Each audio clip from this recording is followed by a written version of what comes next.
Hey guys, I'm the one in 1.3. Welcome to the family. For those of you who do not know me, my name is Sophia and I have home educated my children since 2013. I'm not currently home educating any of my children as they're all gone off to do their own further education things and I'm free. Not really. I've got a dog, so it's just like having another child, really. But anyway, the time is, I think it's about 8 o'clock on a Friday night. It's 1st of December.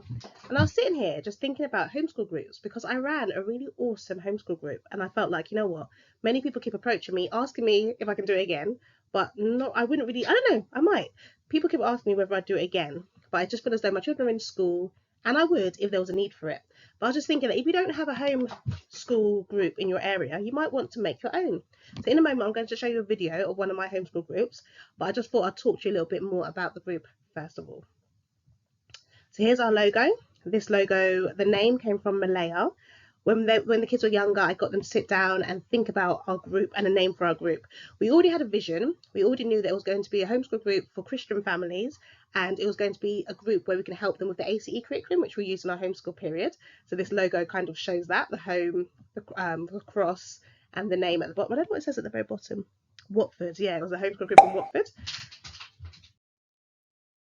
So the first thing I'd say to do if you are thinking about groups, formulating a group or looking for a group is to find one or make one. So if you're unable to find a group locally that doesn't really suit your purpose or there's just none in your area, then you may consider making a group, and it's not as difficult as it may seem. However, if there is a group in your area that does align with your philosophy and your expectation of groups, I would say nurture that one, like join that group and help to make it better rather than competing with the group. Because obviously within the home education community, there isn't as many groups around anyway. So I'm more talking to the person who's looking for a group to run because there isn't any in the area. So many home ed groups in the UK are informal networks of homeschooling families who come together to support each other in their home education journeys. These groups often form around shared interests or philosophies, and they may meet regularly for socialisation and trips and educational activities. And that's what I found with my groups, because what I found, we did have different groups in the area. Sometimes we had like a group in September that would be held in a park, and it's just called the non-back to school group basically. So meet in a park, it's nice and free, there's no regulations there. If the weather's nice, children can just talk to each other and make friends. It's not as easy as that. So what tends to happen is the parents make friends with other parents, and then we might team our children up to see if they'd like to be friends, and they decide for themselves whether or not they liked it or didn't like it. So obviously in a traditional classroom, children are just kind of lumbered into the same group and they have to make friends in that classroom whether they like it or not. It wasn't like that from my experience. I found that my oldest boy and my youngest and my girl, they took a little bit longer to really trust people, whereas Tiago would jump straight in and just be like, oh, can I have the ball? Like people playing basketball or football and just join in. So it really depends on the child and what their personality is like. But I think the philosophy is very important though, because we went to many groups. There was one group that was held in Kew Gardens. I don't know what type of philosophy these people had, but I know they was very different from us. They were very earthy, a bit I don't know. I don't know what sort of people they were. They were very friendly and very kind. But I did notice when I had my cross on, somebody was really against the cross. I don't know what their belief systems were, but we had a good time while we were there, and the owner was really friendly with us. I mean, we'd travel up there. That's like maybe 45 minutes from my house. We travel up there once a week, I think it was, and we had a good time there. There were other groups we went to that didn't really align with our philosophies as much, so we didn't really go there very often. But I did find a Christian group called Kids on a Rock, which was fantastic. They had lots of events and different discussions, and the people that were there were just Christian, but they didn't have the same philosophy in terms of, no, they didn't have the same curriculum that they used. But we quite liked that group, and my kids did make friends there.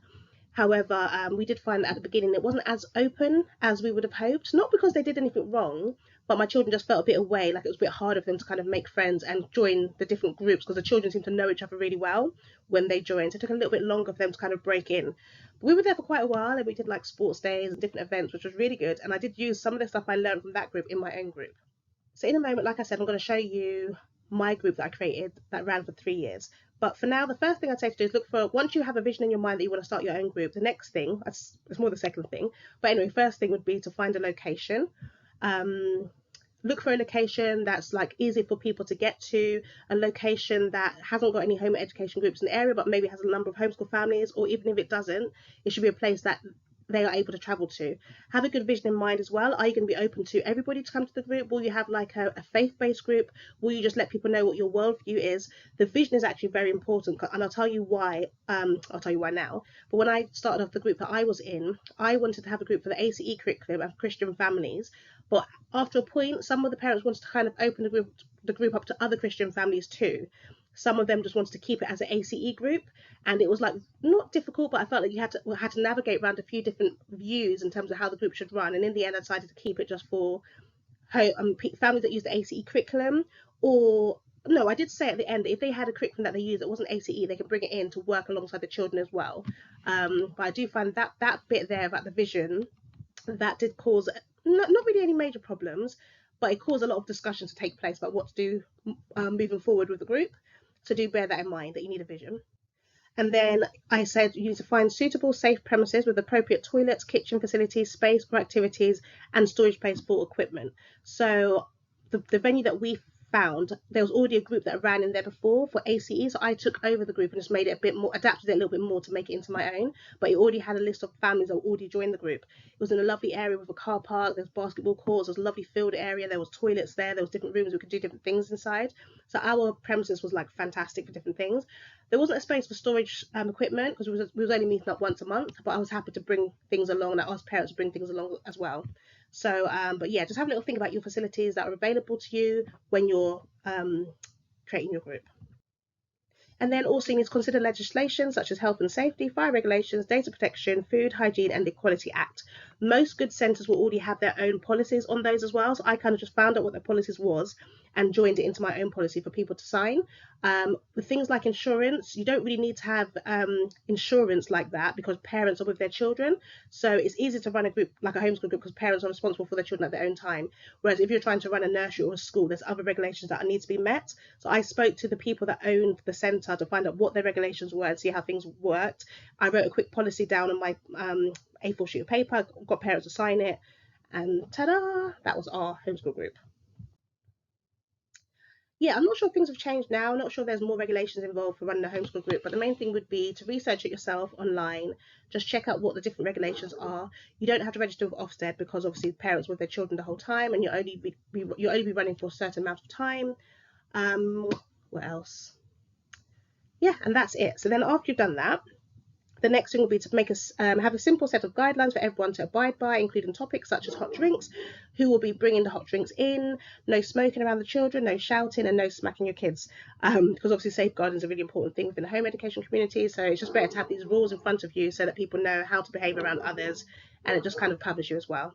And then also explain to parents how incidents and conflicts will be dealt with. So if there's anything that's going to come up, parents would know who the relevant people were to go to if they needed any help, basically.